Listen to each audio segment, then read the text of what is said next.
আমি তার কাছ থেকে জানতে চাই এবং তার আমরা বক্তব্য মনোযোগ দিয়ে শুনবো। আসসালামু আলাইকুম রহমতুল্লাহ। শুভেচ্ছা। আজকে আমরা কিন্ডারগার্টেন সোসাইটি বাংলাদেশ সোসাইটি কর্তৃক আয়োজিত সারা বাংলাদেশে একযোগে পঞ্চম শ্রেণী অধ্যয়নরত শিক্ষার্থীদেরকে বাদ দিয়ে 2025 শিক্ষাবর্ষের যে বৃত্তি পরীক্ষার অংশগ্রহণের প্রজ্ঞাপন জারি করেছে, এর বিরুদ্ধে আমরা আজকে সবাই ঐক্যবদ্ধভাবে এই আন্দোলনে দাঁড়িয়েছি। আমার বক্তব্যের শুরুতে আমি গত 21 তারিখের মাইলস্টোন স্কুল অ্যান্ড কলেজের যে দুর্ঘটনায় নিহত হয়েছেন সেই ছোট কোমলমতি শিশুদের আত্মার মাত্রা কামনা করছি এবং যারা আহত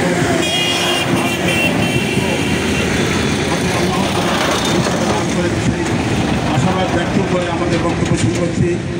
আপনারা জানেন বাংলাদেশের প্রায় 60,000 কিন্ডারগার্টেন স্কুল আছে।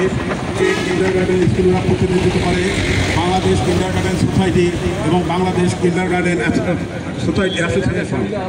আমাদের এই সব প্রতিষ্ঠানে যে সকল শিক্ষার্থীরা লেখাপড়া করে প্রায় 70% আমরা শিক্ষার্থীদের লেখাপড়ায় আমরা আমাদের অংশগ্রহণ বা প্রতিনিধিত্ব করি।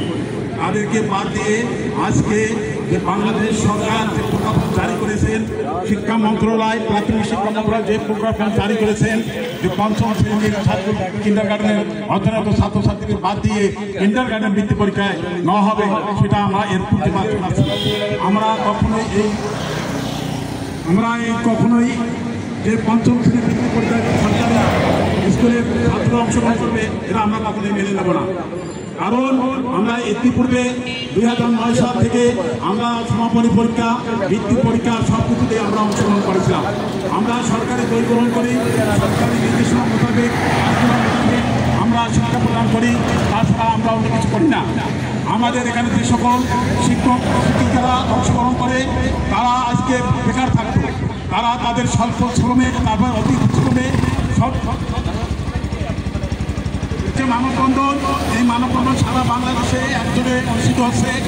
আমরা আজকে মানববন্ধন করে আমরা শিক্ষা মন্ত্রণালয়, শিক্ষা উপদেষ্টা এবং যারা এখানে আছেন আমাদের অফিস প্রশাসন যারা আছেন, উপজেলা প্রশাসন, আমাদের নির্বাহী অফিসার মহোদয়, আমাদের প্রাথমিক শিক্ষা অফিসার মহোদয়, তাদেরকে আমরা আমাদের স্মারকলিপি প্রদান করব এবং তাদের মাধ্যমে আমরা সরকার প্রধানকে জানাতে চাই যে বাংলাদেশের যে 70% ছাত্রছাত্রী কিন্ডারগার্টেন স্কুলে পড়াশোনা করে তাদেরকে বাদ দিয়ে কখনো পঞ্চম শ্রেণীর বৃত্তি পরীক্ষা হতে পারে না, হবে আমরা দিব না। আমরা সকলকে ঐক্যবদ্ধ হতে হবে। আমরা কেন্দ্রীয় নির্দেশ যখন যেভাবে আসবে আমরা সকলেই একযোগে সেই কেন্দ্রীয় নির্দেশ মোতাবেক আমরা সেটা পালন করব। আমাদের আজকের অনেক স্কুলের প্রধান, তারা পরিচালক, আমাদের সহকারী শিক্ষকরা অনেক কষ্ট করে দূর দূরান্ত থেকে তারা সেখানে এসেছেন আমাদের ছাত্রদের, আমাদের ছেলেদের আদায় করতে দাবি আদায় করার জন্য। আমরা অনেক কষ্ট করে আমাদের ছেলেদেরকে আমরা এই বৃত্তি পরীক্ষা অন্যান্য পরীক্ষার জন্য আমরা অংশগ্রহণ করে প্রস্তুতি নিয়েছি। আমরা কখনো বই দেখে, আমরা কখনো প্রশ্ন দিয়ে, কখনো বোর্ডে লিখিয়ে কোনো প্রশ্ন উত্তরপত্র লিখি নাই না। আমরা সঠিক মূল্যায়ন করি, সঠিকভাবে পরীক্ষা গ্রহণ করি, সঠিকভাবে প্রশ্ন করে পরীক্ষা নিয়ে আমাদের ছাত্রদের মেধা যাচাই করি। এখানে কোনো দুর্নীতির আশ্রয় নাই, দুর্নীতির আশ্রয় আমরা কখনো করি না। যদি দুর্নীতির আশ্রয় করতো তাহলে কিন্ডারগার্টেনের শিক্ষা প্রতিষ্ঠানের ছাত্ররা অন্যান্য ভালো প্রতিষ্ঠানে তারা কখনোই সুযোগ পাইতো না। আজকে আপনার খোঁজ খবর দেখেন যত শিক্ষা প্রতিষ্ঠানে অংশগ্রহণ করছে সুযোগ সুবিধা পাচ্ছে তাদের ভিত্তি দেখেন সব কিন্ডারগার্টেন স্কুলের ছাত্রছাত্রী। আজকে যারা প্রাইমারি ছাত্র আছেন, যারা অফিসার আছেন, তাদের সকল ছেলেমেয়েরা আমাদের কিন্ডারগার্টেন স্কুলে পড়াশোনা করে। তারা কখনো নিজস্ব প্রতিষ্ঠানে তারা পড়াশোনা করে না। তাহলে আমাদের বাদ দিতে হবে। আমাদের আমরা কি আমাদের বাংলাদেশের নাগরিক না? তারা বাংলাদেশের ছেলে না? তাহলে আমাদের কেন বৈষম্য করেন? আমরা তো সরকারের কাছে টাকা চাচ্ছি না, আমাদের সরকারের কাছে কোনো ভরণ পোষণ পাচ্ছি না। আমরা শুধু চাচ্ছি আমাদের ন্যায্য দাবি প্রতিষ্ঠা করার জন্য। আমি অনুরোধ করবো প্রতিষ্ঠান প্রধানরা যারা আছেন, আমরা সুস্থভাবে শান্তিপূর্ণভাবে আমাদের আজকে মানববন্ধন কর্মসূচি পালন করতেছি। এই কর্মসূচির মাধ্যমে আমরা আমাদের ইউনো স্যারকে এবং প্রাথমিক শিক্ষক মহোদয় অফিসারকে আমরা আমাদের স্মারকলিপি দেব এবং পরবর্তীতে আমাদের কেন্দ্রীয়ভাবে যে নির্দেশনা আসে সেই নির্দেশনা মোতাবেক আমরা পরবর্তী কর্মসূচি আমরা পালন করব।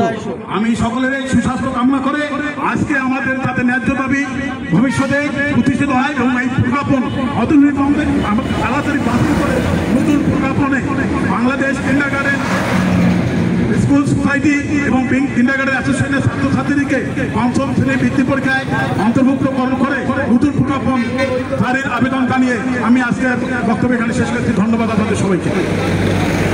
ধন্যবাদ সাদিকুল স্যারকে দিক নির্দেশনামূলক বক্তব্য দেওয়ার জন্য। আমি এখানে একটু কারেকশন করব। 2025 সালের এসএসসি পরীক্ষায় আমরা সবাই জানি তারাগঞ্জের কি দুর্দশা। তারাগঞ্জে প্রতি 100 জন শিক্ষার্থীর মধ্যে মাত্র 52 জন শিক্ষার্থী এসএসসি পরীক্ষায় কৃতকার্য হয়েছে এবং 48 জন শিক্ষার্থী অকৃতকার্য হয়েছে। এবং এই 52% মধ্যে আমরা যদি কিন্ডারগার্টেনকে সরিয়ে রাখি তাহলে দেখবো 20% নিচে এমপিওভুক্ত প্রতিষ্ঠানের অবদান।